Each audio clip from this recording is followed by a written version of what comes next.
SF 영화에서 보던 투명 망토는 잊으십시오. 현실의 스텔스는 마법이 아닙니다. 그것은 기하학과 분자 물리학이 만들어낸 가장 혹독한 실증적 퍼즐입니다. 오늘 우리는 수천만 달러짜리 전투기가 어떻게 레이더 화면에서 한 마리 새보다 작게 보이는지 그 보이지 않는 환상을 해체할 것입니다. 이 영상이 끝날 때쯤이면 여러분은 다각형 기체 프레임과 철입자가 섞인 페인트가 어떻게 고에너지 레이더 파동을 무해한 열로 바꿔버리는지 완벽하게 이해하게 될 것입니다.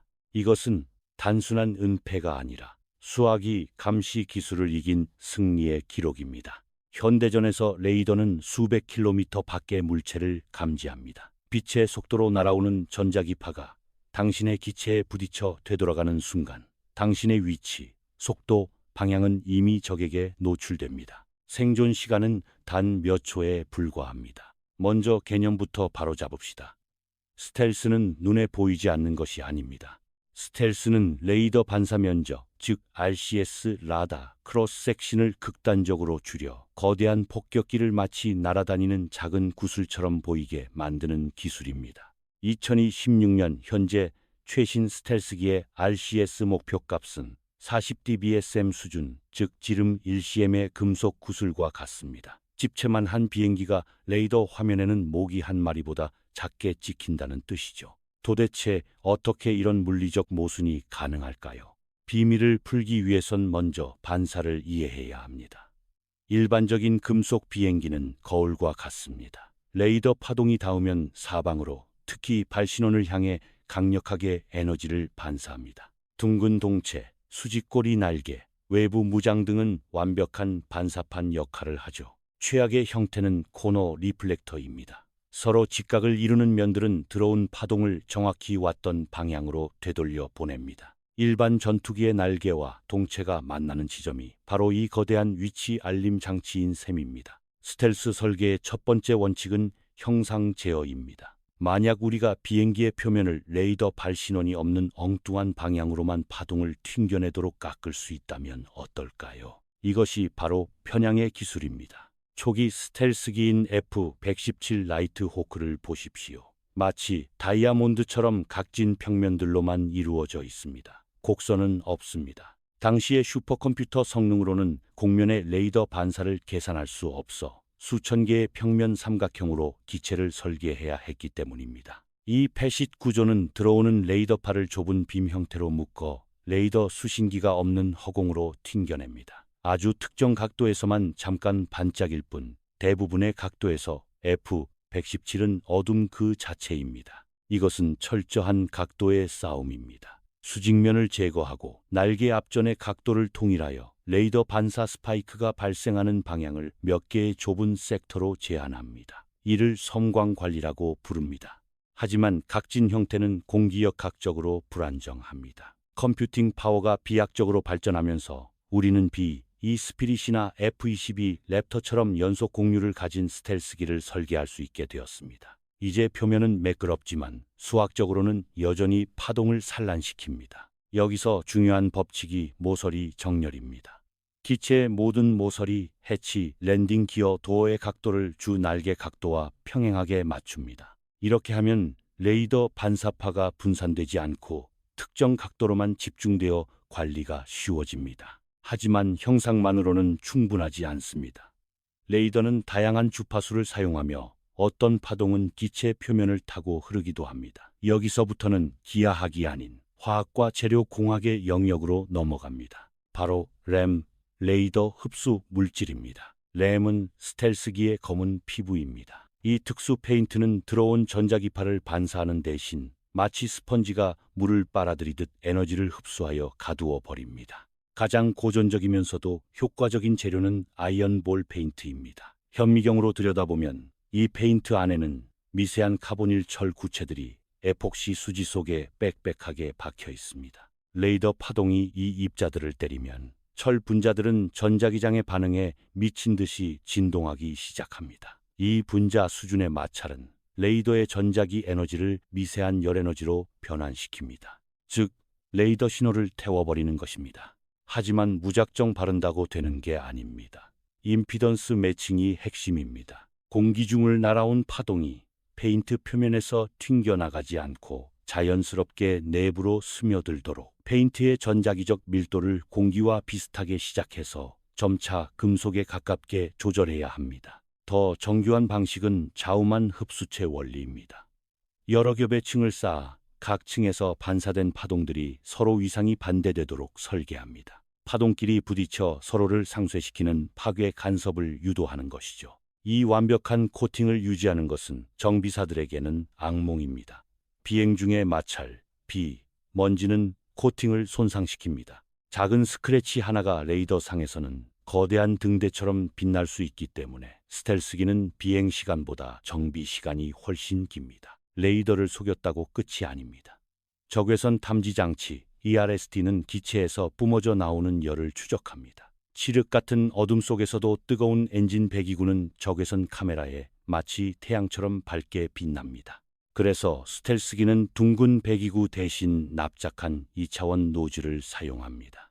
배기가스를 넓게 펼쳐서 주변의 차가운 공기와 빠르게 섞이게 만듭니다. 비스피릿은 아예 배기구를 기체 위쪽으로 숨겨 아래쪽의 적외선 센서가 열을 감지하지 못하게 합니다. 진정한 스텔스는 침묵입니다. 자신의 레이더를 켜는 순간 그것은 어두운 방에서 손전등을 켜는 것과 같습니다. 적은 내 위치를 즉시 알게 됩니다. 그래서 최신 스텔스기는 주변의 방송 전파나 적의 레이더파를 수동으로 수집하여 위치를 파악하는 패시브 센서 기술을 사용합니다. 물론 창과 방패의 대결은 끝이 없습니다. 스텔스 기술은 주로 사격 통제용 고주파 레이더 스밴드에 최적화되어 있습니다. 파장이 긴 저주파 레이더 밴드 VHF를 사용하면 스텔스기의 형상 효과가 떨어져 대략적인 위치가 드러날 수 있습니다. 미래의 전장은 더 가혹합니다. 양자 얽힘을 이용한 양자 레이더는 아주 미세한 광자의 변화만으로도 스텔스기를 감지해낼 것입니다. 기존의 거울 반사나 흡수 원리가 통하지 않는 새로운 차원의 감시망입니다. 이에 맞서 능동형 스텔스도 연구되고 있습니다. 기체 주변에 플라즈마 막을 형성하여 레이더파를 흡수하거나 기체 표면이 실시간으로 변형되며 최적의 스텔스 형상을 만드는 기술들입니다. 결국 스텔스는 절대적인 투명함이 아닙니다. 그것은 적이 나를 발견하는 거리를 줄이고 내가 먼저 쏠 수 있는 시간을 버는 확률의 게임입니다. 수학과 물리학이 만들어낸 이 1%의 확률 차이가 공중전의 승패를 결정짓는 것입니다. 보이지 않는 힘의 과학, 흥미로우셨나요? 오늘 우리가 분석한 스텔스의 원리가 여러분의 상식을 파괴했다면 구독과 좋아요로 더 깊은 과학의 세계에 동참해 주십시오. 다음 시간에는 더 놀라운 기술의 이면을 파헤치겠습니다. 조금 더 깊이 들어가 볼까요? RCS는 단순히 크기에 비례하지 않습니다. 공식 시그마 이퀄 4pi a 퀘드렛고 EMB 대이 a 퀘드렛에서 볼 수 있듯 파장과 표면적의 관계는 매우 비선형적입니다. 평평한 판이 레이더의 수직으로 놓일 때 RCS는 기하급수적으로 폭발합니다. 레이더 산란은 크게 거울 반사와 표면파로 나뉩니다. 거울 반사는 기하학으로 막지만 표면을 타고 흐르다가 뾰족한 끝에서 방출되는 표면파는 재료공학으로 막아야 합니다. 이것이 날개 끝 처리가 중요한 이유입니다. 램페인트 설계의 핵심 변수는 유전율과 투자율입니다. 복소수 유전율의 허수 부분이 바로 에너지 손실, 즉 흡수 능력을 결정합니다. 화학자들은 이 허수 값을 최대화하기 위해 분자 구조를 조작합니다. 재미있는 사실은 스텔스 이론의 시초가 1960년대 소련의 물리학자 표트르 우핌체프의 논문이었다는 점입니다. 당시 소련은 이 회절 이론의 군사적 가치를 무시했지만 미국 로키드 마틴의 엔지니어는 여기서 다이아몬드를 발견했습니다. 제트 엔진의 펜 블레이드는 레이더 반사의 주범입니다. 그래서 F-20이나 F-35는 S-덕트 흡입구를 사용합니다. 밖에서 보면 구불구불한 통로 때문에 엔진이 전혀 보이지 않습니다. 레이더판은 덕트 벽에 부딪히며 에너지를 잃고 소멸합니다. 스텔스기의 랜딩 기어 도어나 무장창을 보면 톱니바퀴 모양인 것을 알 수 있습니다. 이 톱니 패턴은 표면을 타고 흐르는 전류를 분산시키고 레이더파의 산란 방향을 제어된 각도로 흩어버리는 역할을 합니다. 조종석 캐노피도 평범한 유리가 아닙니다. 레이더파가 조종석 내부로 들어와 헬멧이나 계기판에 반사되는 것을 막기 위해 캐노피에는 아주 얇은 금이나 인재 주석 산화물 코팅이 되어 있습니다. 이것이 스텔스기 캐노피가 황금색으로 빛나는 이유입니다. 스텔스기는 아무 곳이나 날아다니지 않습니다. 임무 컴퓨터에는 적 레이더의 위치와 탐지 범위가 입력되어 있어 레이더 사이의 빈틈이나 탐지 확률이 가장 낮은 경로를 계산하여 푸른 선으로 조종사에게 안내합니다. 비가 오면 스텔스 성능이 떨어질까요? 네, 어느 정도는 사실입니다. 빗방울 자체가 레이더파를 산란시키기도 하고 물에 젖은 램 표면의 전자기적 특성이 변할 수 있기 때문입니다. 하지만 현대 기술은 이런 환경 변수까지 고려하여 설계됩니다. 4세대 전투기의 무장을 주렁주렁 매단 모습과 모든 무장을 내부에 숨긴 5세대 스텔스기를 비교해 봅시다. 외부 연료 탱크 하나, 미사일 한 발이 추가될 때마다 RCS는 수십 배, 수백 배로 커집니다. 스텔스를 위해선 깨끗한 외형이 필수입니다. 이 모든 기술의 대가는 천문학적입니다. 스텔스 코팅은 온도와 습도에 민감하여 전용 경납고가 필요하고 비행 시간당 유지비는 수천만 원을 호가합니다. 스텔스는 기술의 문제이자 곧 자본의 문제입니다. 적들은 바보가 아닙니다. 레이더가 안 통하면 빛을 찾습니다. 최신 IRST 센서는 수십 킬로미터 밖에서 기체와 공기의 마찰열까지 감지해냅니다. 이제 스텔스기는 레이더뿐만 아니라 연력학 제2법칙과도 싸워야 합니다. 차세대 스텔스의 핵심은 메타물질입니다.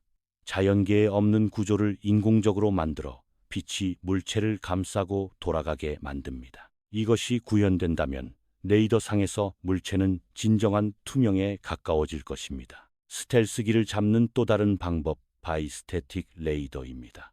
송신기와 수신기를 멀리 떨어뜨려 놓는 것입니다. 스텔스기가 엉뚱한 방향으로 튕겨낸 반사파를 다른 위치에 있는 수신기가 잡아내는 원리입니다. 플라즈마 스텔스의 원리는 흥미롭습니다.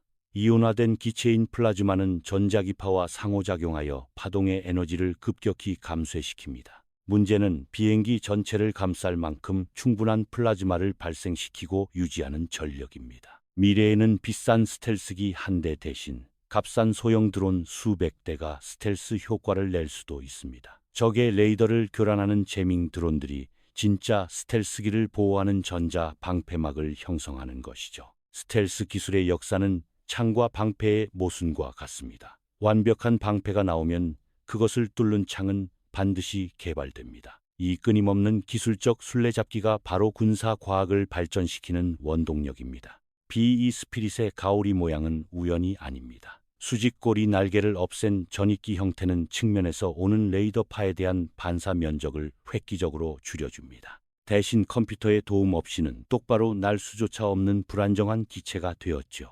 F-35의 공기 흡입구를 자세히 보면 동체와 흡입구 사이에 틈이 없습니다. 대신 툭 튀어나온 DSI 범프가 공기 흐름을 조절하고 레이더 반사를 줄입니다. 부품 수를 줄여 무게와 정비 소요를 동시에 잡은 혁신입니다. 스텔스기에 나사 구멍 하나, 패널 틈새 하나도 그냥 두지 않습니다. 모든 틈새는 특수 갭 필러나 테이프로 메워야 합니다. 비행 전마다 이 테이핑 작업을 완벽하게 수행하는 것이 스텔스 성능 유지의 핵심입니다. 레이더 화면은 사실 노이즈로 가득 차 있습니다. 구름, 새떼, 지면, 반사파 등 스텔스기의 신호가 이 배경 노이즈 수준보다 작아지면 레이더 컴퓨터는 이를 무의미한 잡음으로 처리하고 삭제해 버립니다. 이것이 스텔스의 진짜 목표입니다. 과거에는 레이더를 피하기 위해 저공 침투를 했습니다. 지형지물 뒤에 숨는 것이죠. 하지만 스텔스기는 고고도에서 당당하게 침투합니다.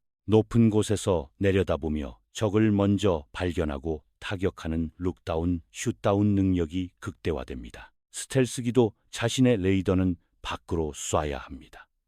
레이더돔은 내 레이더판은 통과시키고 적의 레이더판은 막아야 합니다. 이를 위해 주파수 선택 표면이라는 밴드패스 필터 기술이 적용됩니다. 스텔스는 더 이상 미국의 전유물이 아닙니다. 러시아의 Su-57, 중국의 J-20, 그리고 한국의 KF-21까지 각국은 독자적인 해석으로 스텔스 형상을 다듬고 있습니다. 하지만 엔진 노즐 처리나 소재 기술에서 미세한 성능 차이가 존재합니다. 이 기술은 하늘에만 국한되지 않습니다. 최신 구축함인 줌 왈트급을 보십시오. 거대한 군함이 피라미드처럼 깎여 있습니다. 바다 위에서도 레이더 반사를 줄이기 위한 기하학적 원리는 동일하게 적용됩니다. 심지어 전차에도 스텔스가 적용됩니다. 폴란드의 PL 컨셉 전차는 적외선 카멜레온 위장을 사용하여 전차의 열 신호를 주변 배경과 똑같이 맞추거나 심지어 승용차처럼 보이게 속일 수도 있습니다. 정리하자면 스텔스는 형상, 재료, 전자전의 삼위일체입니다. 이 중 하나만 부족해도 생존성은 급격히 떨어집니다. 이것은 완벽한 균형을 요구하는 시스템 공학의 정점입니다. 하지만 가장 중요한 것은 여전히 사람입니다. 아무리 완벽한 스텔스기도 조종사의 판단력과 전술적 운용 없이는 무용지물입니다. 기술은 도구일 뿐 승리는 그것을 다루는 인간의 지성에 달려 있습니다. 처음에 말했듯이 스텔스는 마법이 아닙니다. 그것은 우리가 물리 법칙을 이해하고 응용하고 한계까지 밀어붙인 결과물입니다. 보이지 않는 것을 보이게 만드는 과학, 그리고 보이는 것을 보이지 않게 만드는 공학. 그 끝없는 싸움은 계속될 것입니다. 다음 영상에서는 소리의 스텔스, 잠수함의 침묵 전쟁에 대해 다뤄보겠습니다. 궁금하시다면 구독 버튼을 눌러주세요. 지금까지 상식 파괴 과학이었습니다. F-35의 엔진 노즐 끝부분을 보면 톱니 모양으로 처리되어 있습니다. 이것은 레이더 반사뿐만 아니라 제트 엔진의 소음을 줄이는 역할도 합니다. 뜨거운 배기가스와 차가운 공기가 섞일 때 발생하는 난류를 제어하기 때문입니다. 무장창이 열리는 순간은 스텔스기에게 가장 취약한 순간입니다. 내부의 복잡한 기계장치와 미사일이 레이더에 그대로 노출되기 때문이죠. 그래서 최신 미사일은 발사 준비 후 1초 이내에 투하되고 문이 닫히도록 설계됩니다. 스텔스의 조상 SR-71 블랙버드를 빼놓을 수 없습니다. 1960년대에 이미 레이더 반사를 줄이기 위해 동체 측면을 날카롭게 설계하고 특수 페인트를 칠했습니다. 비록 완전한 스텔스는 아니었지만 그 속도와 결합되어 전설이 되었습니다. 전자기파는 물체의 표면을 타고 뒤쪽으로 돌아가는 성질이 있습니다. 이를 크리핑 웨이브라고 합니다. 둥근 물체일수록 이 현상이 심해 레이더에 잘 잡힙니다. 스텔스기의 각진 모서리는 이 파동의 흐름을 끊어버리는 역할을 합니다. 앞서 말한 캐노피 코팅은 조종사의 헬멧 레이더 반사를 막는 것 외에도 조종석 내부의 전자기기에서 나오는 전파가 밖으로 새어나가는 것을 막는 패러데이 세장 역할도 수행합니다. 스텔스기의 주 임무는 SEAD, 즉적 방공망 제압입니다. 전쟁 초기에 가장 위험한 적의 레이더 기지를 먼저 파괴하여 아군의 비스텔스기들이 안전하게 작전할 수 있는 하늘의 길을 여는 것입니다. 평소 훈련 비행 때 스텔스기는 오히려 자신의 위치를 일부러 노출시킵니다. 네브루크 렌즈라는 작은 반사장치를 부착하여 레이더에 크게 잡히게 하죠. 진짜 스텔스 성능 데이터를 적에게 숨기기 위한 기만술입니다. 이제 스텔스 형상 설계는 인간이 아닌 AI가 주도합니다. 수억 번의 시뮬레이션을 통해 인간의 직관으로는 상상할 수 없는 미묘한 공면과 각도의 조합을 찾아냅니다. 6세대 전투기의 기괴한 형상은 바로 AI의 작품이 될 것입니다. 스텔스기 조종사는 항상 RWR에 귀를 기울입니다. 적의 레이더 파가 나를 비추고 있는지 라곤이 되었는지 알려주는 생존 장비입니다. 스텔스기는 이 정보를 융합하여 적 레이더의 사각지대를 파고듭니다. 초음속 비행 시 공기와의 마찰은 기체 표면 온도를 수백 도까지 올립니다. 이 열은 람 페인트를 손상시킬 수 있습니다. 따라서 스텔스기의 코팅 재료는 높은 내열성과 내구성을 동시에 갖춰야 하는 화학공학의 난제입니다. F-117은 공식적으로 퇴역했지만 여전히 네바다 사막 위를 날고 있습니다. 왜일까요? 새로운 레이더 시스템을 테스트하거나 적의 스텔스기를 흉내내는 가상 적기 역할을 수행하기 위해서입니다. 전설은 죽지 않았습니다. 안테나가 튀어나오면 스텔스는 깨집니다. 그래서 최신 기체는 컨포멀 안테나를 씁니다. 통신, GPS, 전자전 안테나를 기체 표면과 일체화시켜 매립하는 기술입니다. 기체 피부 자체가 거대한 센서가 되는 셈입니다. 스텔스기는 전용 에어컨이 나오는 경납고가 필요합니다. 습도와 온도가 RAM 코팅의 수명에 치명적이기 때문입니다. 이는 스텔스기를 운용할 수 있는 기지가 제한적이라는 전략적 약점이 되기도 합니다. 날개 끝이나 꼬리 날개 끝부분에서는 회절 현상이 발생하여 레이더파가 사방으로 퍼질 수 있습니다. 이를 막기 위해 날개 끝을 잘라내거나 특수 흡수제를 집중적으로 배치합니다. 중국과 러시아는 스텔스기를 잡기 위해 VHF 대역 레이더를 통합한 다중 대역 레이더 시스템을 구축하고 있습니다. 서로 다른 주파수의 레이더가 동시에 데이터를 공유하여 스텔스기의 희미한 흔적을 증폭시키는 방식입니다. F-22의 추력 편향 노즐은 기동성뿐만 아니라 스텔스에도 도움을 줍니다. 꼬리 날개의 움직임을 최소화하고도 방향을 바꿀 수 있어 조종면의 움직임으로 인한 레이더 반사 변화를 줄일 수 있기 때문입니다. 최근에는 페인트를 넘어 기체 구조재 자체를 흡수제로 만드는 RAS가 대세입니다. 벌집 모양의 허니콤 구조 내부에 탄소 나노튜브 등을 섞어 구조적 강도와 스텔스 성능을 동시에 잡습니다. 6세대 전투기 개념안들은 수직꼬리 날개가 아예 없는 경우가 많습니다. 이것은 모든 대역의 레이더에 대해 스텔스 성능을 극대화하기 위한 선택입니다. 대신 더욱 강력한 소프트웨어 제어가 비행을 담당합니다. F-35는 단순한 전투기가 아니라 강력한 전자전기입니다. 적 레이더가 나를 탐지하기 전에 역으로 강력한 전파 방해 신호를 보내 레이더를 먹통으로 만들거나 가짜 표적을 심어줄 수 있습니다.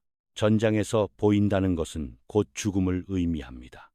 스텔스 기술은 이 단순하고 잔혹한 명제에서 출발했습니다. 비싸고 유지하기 힘들고 복잡하지만 생존을 위해서는 다른 대안이 없기 때문입니다. 레이더 흡수뿐만 아니라 적외선 방출을 억제하는 페인트도 연구됩니다. 기체 표면의 방사율을 조절하여 주변 배경 온도와 비슷하게 보이도록 만드는 기술입니다. F-117의 전신인 해브블루 프로젝트.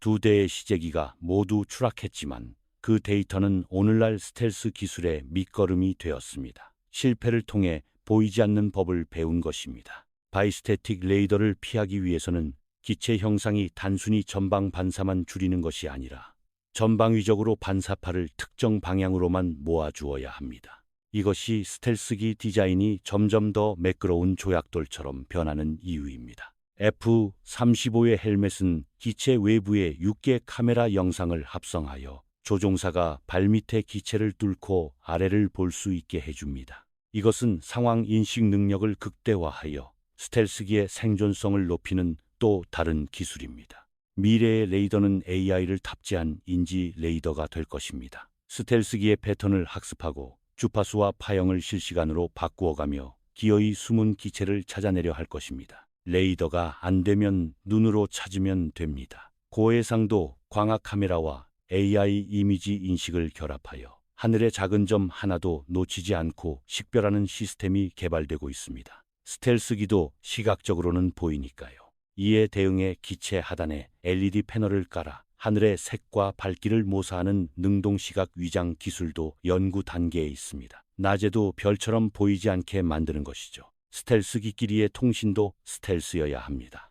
MADL은 좁은 빔을 사용하여 아군끼리만 은밀하게 데이터를 주고받습니다. 적은 통신이 오가는지조차 감지할 수 없습니다. 스텔스기의 시간당 운용비는 4천만 원이 넘습니다. 이는 일반 전투기의 3, 4배입니다. 스텔스 전력을 유지하는 것은 국방 예산을 빨아들이는 블랙홀과 같아서 효율적인 운용 전략이 필수적입니다. 스텔스 기술은 확산되고 있습니다.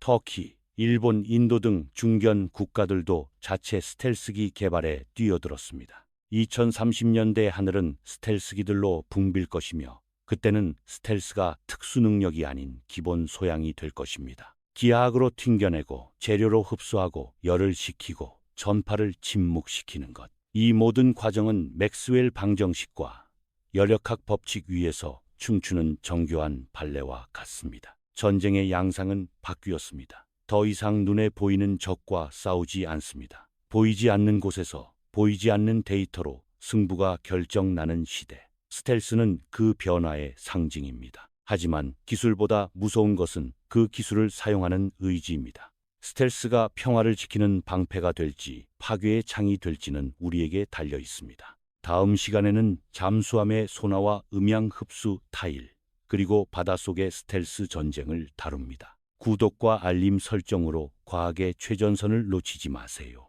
추천 영상도 확인해 보세요. 후원해 주시는 멤버십 회원 여러분 감사합니다.